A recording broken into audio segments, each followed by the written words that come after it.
Electrostatics lecture number 4 question. Important question. दो आवेश जिनमें प्रत्येक का परिमाण कैपिटल Q है को 2a दूरी पर स्थापित किया गया है। तीसरे आवेश -Q द्रव्यमान m को दोनों आवेशों को मिलाने वाली रेखा के मध्य बिंदु पर रखा जाता है। जब -Q आवेश को रेखा के लंबवत थोड़ा सा विस्थापित किया जाए तो इसका आवर्तकाल होगा। तो इसके आवर्तकाल का सूत्र हो जाएगा T बराबर 2π√m(a³ upon 2k capital Q small q। क्या सूत्र होता है? T बराबर 2π√m(a³ upon 2k q capital Q small q। Note: दो आवेशों के बीच लगने वाला बल तीसरे आवेश की उपस्थिति पर निर्भर नहीं करता है। कैपिटल Q आवेश को दो भागों कैपिटल Q1 तथा कैपिटल Q2 में विभाजित करें। उन्हें कैपिटल R दूरी पर रखा जाता है। दोनों भागों के बीच सर्वाधिक प्रतिकर्षण तब होगा जब उनके बीच आवेश होता है Q1 बराबर Q2 बराबर हो जाएगा Q/2k। Next important question. Q मान के दो आवेश 2a दूरी पर स्थापित किए गए हैं तथा तीसरा आवेश Q जिनका द्रव्यमान m है दोनों आवेशों को मिलाने वाली रेखा के मध्य बिंदु पर रखा जाता है। सभी आवेश समान चिन्ह के हैं। यदि Q आवेश को इसकी स्थिति से रेखा के अनुदिश थोड़ा सा विस्थापित किया जाए तब इसका आवर्तकाल का सूत्र होगा T बराबर 2π√m(r³ upon r³ upon 4kq। क्या सूत्र होता है? T बराबर 2π√m(r³ अपॉन 4kq।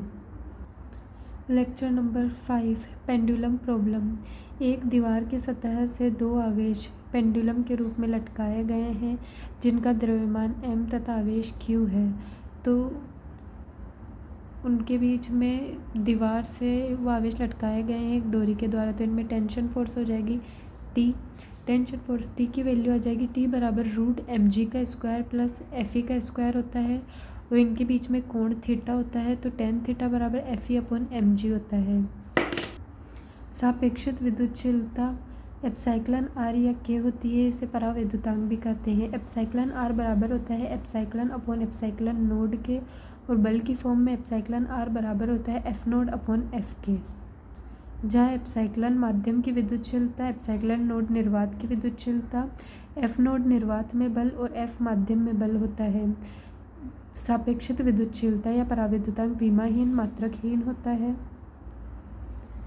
यदि प्रश्न में पूछा जाए एक आवेश के द्वारा दूसरे आवेश पर बल तो वह माध्यम पर निर्भर नहीं करता है, लेकिन किसी आवेश पर कुल बल होता है जो माध्यम पर निर्भर करता है। जैसे दो आवेश निर्वात में एक दूसरे से r दूरी पर रखें, इनके मध्य बल 50 न्यूटन है। यदि इस निकाय में एक माध्यम जिसकी सापेक्षित विद्युतशीलता k बराबर 5 है रख दी जाए तो एक आवेश के द्वारा दूसरे आवेश पर बल जो कि माध्यम पर निर्भर नहीं करता है तो वह आ जाएगा 50 न्यूटन ही रहेगा। परंतु दूसरा क्वेश्चन है एक आवेश पर कुल बल यानी वह माध्यम पर डिपेंड कर रहा है तो यहाँ 50/5 आ जाएगा यानी बराबर 10 आ जाएगा। नोट: माध्यम की दूरी, निर्वात की दूरी और एप्सिलॉन r में संबंध होता है। माध्यम की दूरी बराबर होती है √एप्सिलॉन r इंटू निर्वात की दूरी के। कूलाम के नियम का सदिश रूप F21 सदिश बराबर होता है KQ1Q2 upon r² into r cap के। r केप बराबर r सदिश अपॉन r सदिश का परिमाण आता है। तो F21 सदिश को हम लिख सकते हैं F21 सदिश बराबर KQ1Q2 r2 सदिश माइनस r1 सदिश अपॉन r2 सदिश माइनस r1 सदिश का परिमाण का होल क्यूब। उसके बाद में इसे बोलते हैं दो पर बल एक के कारण। और F12 सदिश होता है तो यहाँ ये लिखते हैं KQ1Q2 इंटू r1 सदिश माइनस r2 सदिश अपॉन r1 सदिश माइनस r2 सदिश का होल क्यूब होता है। लेक्चर नंबर 6 विद्युत क्षेत्र व विद्युत क्षेत्र की तीव्रता। आवेश के चारों तरफ का वह क्षेत्र जिस पर अन्य आवेश आकर्षण या प्रतिकर्षण बल अनुभव करता है विद्युत क्षेत्र कहलाता है। एकांक आवेश पर लगने वाला विद्युत क्षेत्र या बल वो होता है E बराबर F/Q विद्युत क्षेत्र और बल हो जाएगा F बराबर QE आता है। ये विद्युत क्षेत्र या सदिश राशि होती है। इसकी दिशा बल की दिशा में होती है। मात्रक न्यूटन पर कूलाम होता है। बिंदु आवेश के कारण विद्युत क्षेत्र E बराबर F/Q यानी E बराबर KQ/R² होता है। बिंदु आवेश के कारण विद्युत क्षेत्र E बराबर KQ/R² होता है। और प्लस Q आवेश के कारण विद्युत क्षेत्र की दिशा होती है जो बाहर निकलते हुए होती है, और माइनस Q के कारण विद्युत क्षेत्र की दिशा होती है जो माइनस Q में प्रवेश करते हुए होती है। प्लस Q आवेश से विद्युत क्षेत्र रेखाएं बाहर निकलती है और माइनस Q आवेश में विद्युत क्षेत्र रेखाएं प्रवेश करती है। तो इसी प्रकार सारे ग्राफ बनेंगे। रेखीय आवेश घनत्व लैम्डा बराबर Q/L होता है, और डेल Q छोटे अल्पांश के लिए dQ बराबर लैम्डा डेल x होता है। पृष्ठीय आवेश घनत्व सिग्मा बराबर Q/A होता है। अल्पांश के लिए dQ बराबर सिग्मा dA होता है। आयतन आवेश घनत्व रो बराबर Q/V होता है। अल्पांश के लिए dQ बराबर रो डेल V होता है। साम्य अवस्था के लिए जिस प्रकार हम साम्य अवस्था में बल ज्ञात कर रहे थे, उसी प्रकार विद्युत क्षेत्र भी ज्ञात होता है। जैसे दो समान प्रकृति के आवेश के लिए x बराबर √Q1/√Q1 प्लस √Q2 R होता है, और असमान प्रकृति के आवेश के लिए x बराबर √Q1/√Q1 माइनस √Q2 R होता है। √Q1 होता है छोटा वाला आवेश, √Q2 बड़ा वाला आवेश होता है, और साम्य अवस्था होती है जो छोटे वाले आवेश के निकट होती है, और x उसकी डिस्टेंस होती है। लेक्चर नंबर 7, सीमित लंबाई के आवेशित तार के कारण विद्युत क्षेत्र हम ज्ञात कर रहे हैं। तो लंबवत विद्युत क्षेत्र का सूत्र होता है K(λ/d sin θ1 प्लस sin θ2), और समांतर विद्युत क्षेत्र का सूत्र हो जाएगा K(λ/d cos θ1 माइनस cos θ2)।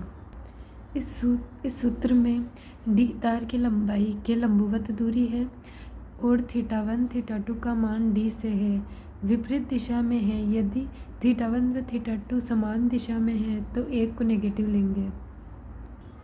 यदि तार धनात्मक आवेशित होता है तो लंबवत विद्युत क्षेत्र बाहर निकलता हुआ होता है, और यदि तार ऋणात्मक आवेशित होता है तो लंबवत विद्युत क्षेत्र होता है जो भीतर की ओर प्रवेश करता हुआ होता है।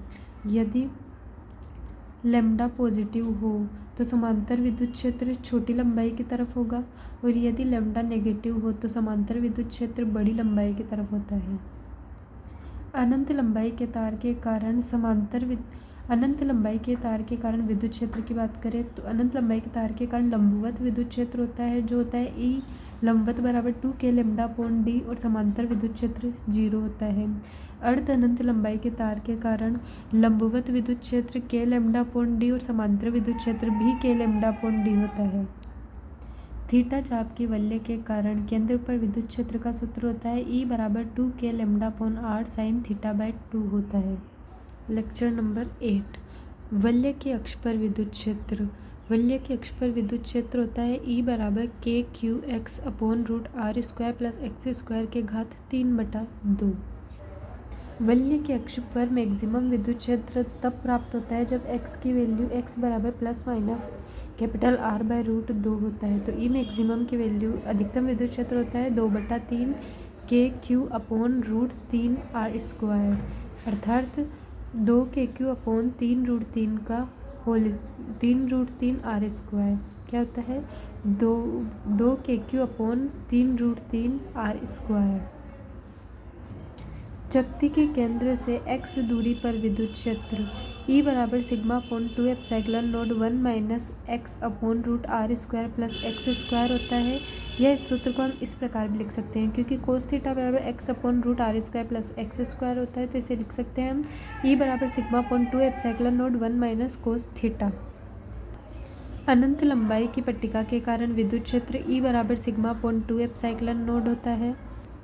अनंत लंबाई की पट्टिका के कारण विद्युत क्षेत्र E बराबर σ/2ε0 होता है। पट्टिकाएं दो प्रकार की होती है, एक तो चालक पट्टी होती है, कुचालक पट्टी। चालक पट्टी यानी उसकी जो पट्टी होती है उसकी दोनों सतहों पर चार्ज होता है तो वह चालक पट्टी कहलाती है। कुचालक पट्टी यानी पट्टी की केवल एक ही सतह पर चार्ज होता है तो वह कुचालक पट्टी कहलाती है। चालक पट्टी के कारण विद्युत क्षेत्र E बराबर σ/ε0 होता है, और कुचालक प्लेट के कारण विद्युत क्षेत्र E बराबर σ/2ε0 होता है। इन्हें हम इस तरीके से भी याद कर सकते हैं। अनंत लंबाई की पट्टिका की एक सतह के कारण विद्युत क्षेत्र E बराबर सिग्मा अपॉन 2 एप्सिलॉन नोड होता है, यानी कुछ अलग, और दो सतहों के कारण सिग्मा अपॉन एप्सिलॉन नोड हो जाएगी निकाल के डायरेक्ट। विद्युत बल रेखाएं, ये काल्पनिक रेखाएं होती है जो विद्युत क्षेत्र को निरूपित करने के काम आती है। पॉजिटिव से विद्युत बल रेखाएं बाहर निकलती है और नेगेटिव में विद्युत बल रेखाएं प्रवेश करती है। यह सीधी या वक्रित हो सकती है। यह धनावेश से निकलती है और ऋणावेश पर समाप्त होती है। एक समान विद्युत क्षेत्र है जिसमें प्लस क्यू आवेश रखा गया है। तो प्लस क्यू आवेश होता है उस पर जो बल होता है जो विद्युत क्षेत्र की दिशा में लगता है, और माइनस क्यू आवेश होता है उस पर जो बल होता है जो विद्युत क्षेत्र के अपोजिट डायरेक्शन में लगता है। तो यहाँ हम त्वरण निकाल सकते हैं कैसे, F बराबर ma होता है तो F बराबर क्यू ई बराबर ma आ जाएगा। तो A बराबर क्यू ई अपॉन m होता है। t समय पर वेग हो जाएगा V बराबर Q E m upon T, क्योंकि यह प्रारंभ में यह आवेश विराम अवस्था में है फिर गतिमान हुआ। और t समय में दूरी भी निकाल सकते हैं, half Q E upon m into T square. और कैसे सेकेंड, वह जो आवेश गति कर रहा है उसे रुकने से पहले तय की गई दूरी हो जाएगी s बराबर यू स्क्वायर अपॉन 2a। ये इसी प्रकार स्टॉपिंग डिस्टेंस के तरह निकलेगा। s बराबर यू स्क्वायर अपॉन 2g होता है, वैसे ही रुकने से पहले तय दूरी आवेश की s बराबर यू स्क्वायर अपॉन 2a होता है। विद्युत बल रेखाएं एक दूसरे को प्रतिच्छेद नहीं करती है। चालक के अंदर विद्युत क्षेत्र या विद्युत बल रेखाएं शून्य होती है। स्थितिज ऊर्जा पोटेंशियल एनर्जी बराबर होती है du बराबर होती है माइनस dwc के, अर्थात स्थितिज ऊर्जा बराबर होती है माइनस के संरक्षी बल के कार्य के। यह स्थितिज ऊर्जा बराबर होती है बाध्य व्यक्ति के कार्य, यानी du बराबर कार्य बराबर बल इंटू विस्थापन होता है। तो du बराबर माइनस F सदिश डॉट डेल आर सदिश होती है। विद्युत बल रेखाएं, विद्युत बल रेखाओं के गुणधर्म की बात करें तो सबसे पहला, विद्युत क्षेत्र का परिमाण समानुपाती होता है विद्युत बल रेखाओं के संख्या घनत्व के। विद्युत बल रेखाएं बंद लूप नहीं बनाती है। आवेश का परिमाण समानुपाती विद्युत बल रेखाओं की संख्या के, तो Q1 अपॉन Q2 बराबर होता है, जैसे Q1 में 2 प्रवेश कर रही है विद्युत बल रेखाएं तो Q1 बराबर 2, और Q2 में 5 प्रवेश कर रही है तो Q2 बराबर 5 हो जाएगा। विद्युत बल रेखाएं हमेशा सतह के लंबवत निकलती है, वह लंबवत ही प्रवेश करती है। स्थितिज ऊर्जा U बराबर k Q1 Q2 upon R1 होती है। यदि कोई आवेश अनंत पर होता है तो अनंत पर उसकी स्थितिज ऊर्जा 0 होती है। विद्युत विभव, आवेश को अनंत से लेकर किसी बिंदु P तक लाने में किया गया कार्य विभव कहलाता है। विभव बराबर होता है कार्य बटा आवेश। V बराबर W अपॉन Q होता है, जहाँ कार्य एक्सटर्नल होता है, और कार्य बराबर होता है स्थितिज ऊर्जा के, तो V बराबर U अपॉन Q भी हो सकता है, यानी डेल V बराबर du अपॉन Q। विभव का मात्रक जूल पर कूलाम होता है बराबर वोल्ट होता है, अर्थात dV बराबर माइनस ई सदिश डॉट डेल आर सदिश B होता है, यानी E बराबर minus dV upon del are.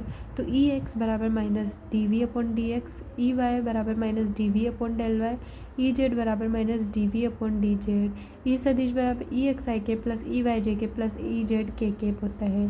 विभव व विद्युत क्षेत्र में संबंध dV बराबर माइनस ई सदिश डॉट डेल आर सदिश होता है। dV यानी V final minus V initial बराबर माइनस EDR कोस थीटा होता है, अर्थात V initial minus V final बराबर ED कोस थीटा होता है। यदि दो आवेश है Q1 Q2 जो धनात्मक है तो स्थितिज ऊर्जा U बराबर k Q1 Q2 upon R होती है, और यदि एक आवेश धनात्मक दूसरा ऋणात्मक है तो स्थितिज ऊर्जा minus k Q1 Q2 upon R होती है। लेक्चर 10, विद्युत क्षेत्र हमेशा उच्च विभव से निम्न विभव की ओर गति करता है। नोट फर्स्ट, धनावेश उच्च विभव से निम्न विभव की ओर गति करता है। सेकेंड, ऋणावेश निम्न से उच्च विभव की ओर गति करता है। और थर्ड, आवेश हमेशा उच्च स्थितिज ऊर्जा से निम्न स्थितिज ऊर्जा की ओर गति करता है। समविभव सतह, ऐसी सतह जिसके प्रत्येक बिंदु का विभव समान होता है समविभव सतह कहलाती है। विद्युत क्षेत्र की दिशा समविभव सतह के लंबवत होती है। आवेश को समविभव सतह के एक बिंदु से दूसरे बिंदु तक ले जाने में किया गया कार्य 0 होता है।